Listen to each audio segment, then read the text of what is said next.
Hi and welcome back, or welcome to my All the Perfume YouTube channel. In this video I'll be sharing 10 discontinued perfumes that I really miss.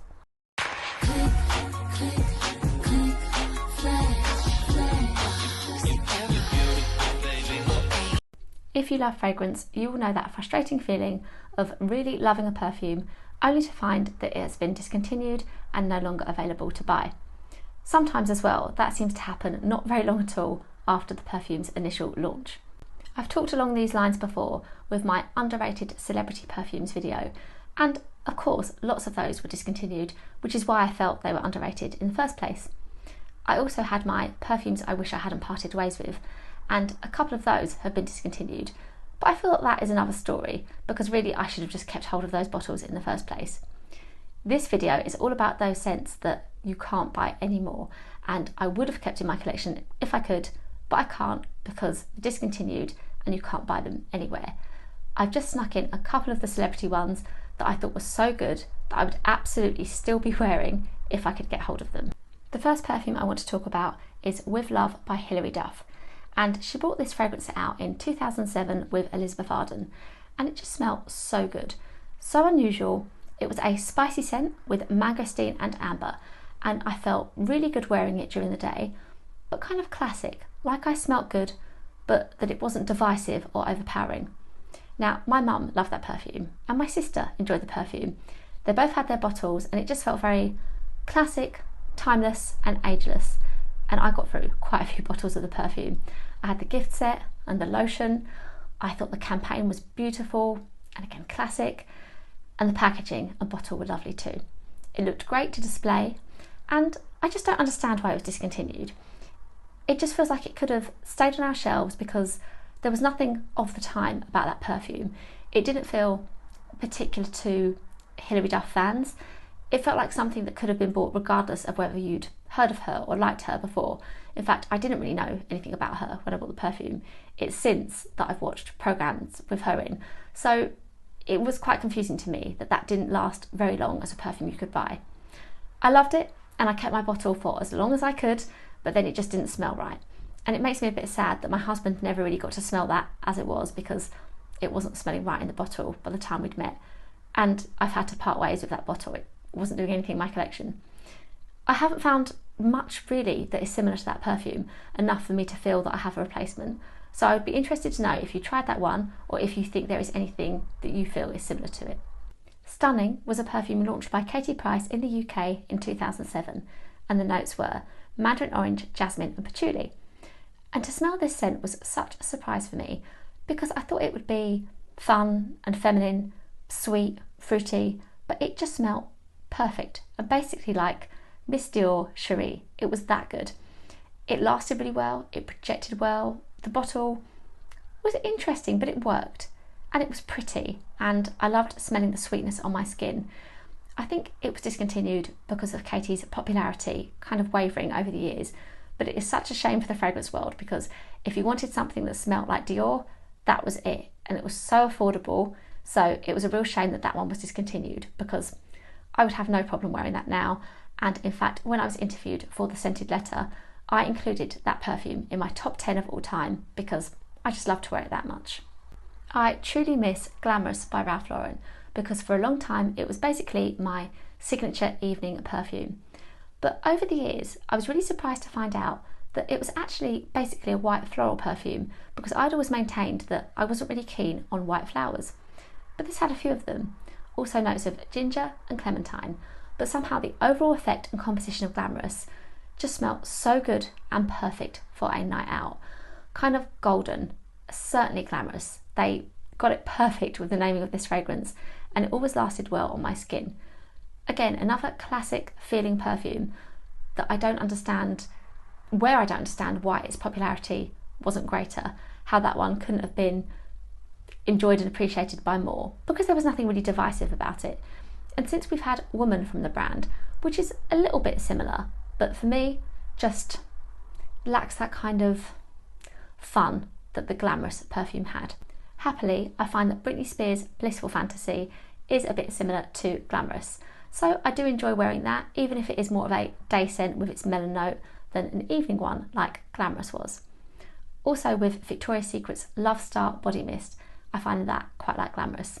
So I'm able to get my little fix that way. But if Glamorous were still available, I would absolutely be wearing it, enjoying it and displaying it, and I'm sure for many years to come. A perfume that I found so unique and really miss is Rock and Rose by Valentino. It was rose with white flowers on a sandalwood and musk base, and the effect of this perfume was just so powdery and pretty and great for evening wear. One of my favourite rose scents ever. I loved it. And actually, in thinking about my filming and video, I was trying to work out what discontinued perfume is it that I'm missing? What do I talk about with people and can't remember for this video? Because I knew something was missing.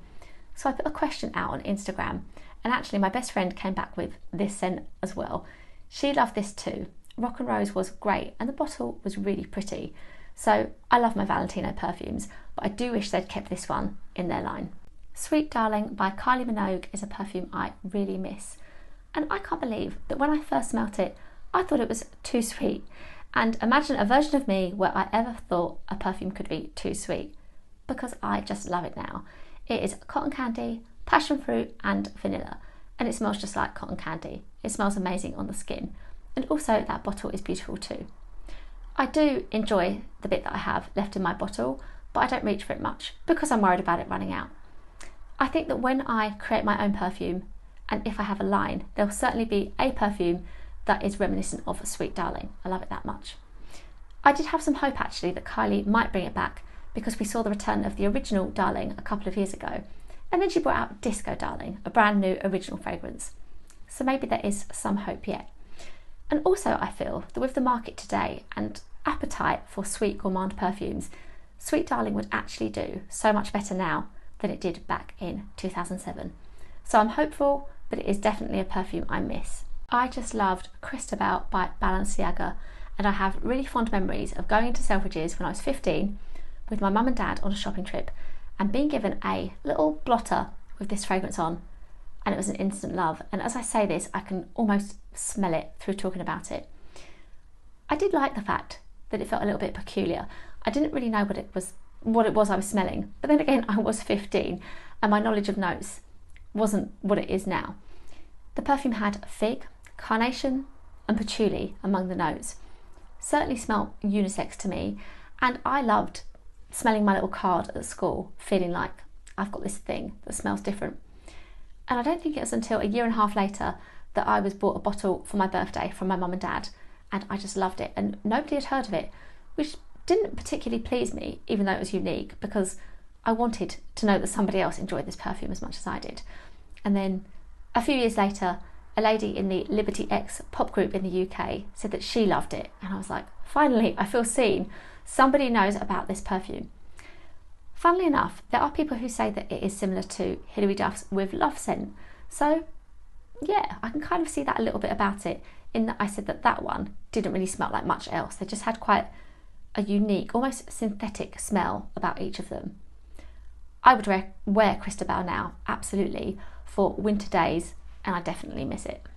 Boudoir by Vivienne Westwood seems sorely missed in the fragrance community, and it was her first perfume. There are notes of carnation, tobacco leaf, vanilla, and lots of floral notes and spices. I just thought this perfume smelled so good when I tested it, and it was really great, kind of warmed up. On warm skin, it smelled beautiful, but I love to wear it in winter. That's where I thought Boudoir sat best, as a winter perfume, and it was so unlike anything I tried. And that was another one that I tried around 15 or 16 and was bought my bottle in 2001 when I was 17. I didn't mean to actually give the dates then, but I don't make a secret of my age. So that is when I had my bottle, and it received compliments a lot. And I always talk about my friend Brooke, who went and bought herself a bottle a few years after that, after smelling it on me. A really lovely fragrance. My sister actually really enjoys Boudoir as well, and she got lucky a couple of years ago because she was able to buy herself a bottle for about £50 on eBay, and now it's just impossible to find, basically. I did hear that Vivienne didn't want to continue with her perfume line because she had wanted to keep that perfume only, whereas there was some pressure apparently to keep creating other perfumes as well. With the rest of her perfumes, I know I had Sin Garden at one stage but I was kind of just collecting. That kind of green, more fresh smell wasn't really for me. I just loved that original Boudoir, and I still have my bottle. I reach for it occasionally, but I know it's just very, very precious because it can't be replaced. The next perfume I want to talk about is Baby Rose Jeans from Versace, and I just found this scent so peachy and fuzzy, very cozy and comforting, with lots of flowers on a vanilla and sandalwood base. It felt very pretty and feminine, and I enjoyed it, and I loved that tin packaging as well. What has kind of bothered me since is that you can still buy the other editions of the jeans fragrances, but you can't buy Baby Rose Jeans, so it's certainly a perfume that I would still have in my collection if I could. I have noticed as I film that I'm talking about a few different perfumes that I used to wear when I was 17, so I wondered if there was a little bit of a nostalgic element for me, but absolutely not. I think I just got really lucky with finding some perfumes that I loved, kind of relatively early on into my love of perfume, but I would still definitely be wearing these perfumes if they were available now.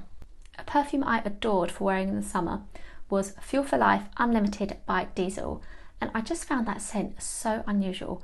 It had a lot of fruity notes, there was guava, but there was a licorice note in it, and it just made the whole effect feel very different and certainly unlike anything I'd smelt before or have smelt since.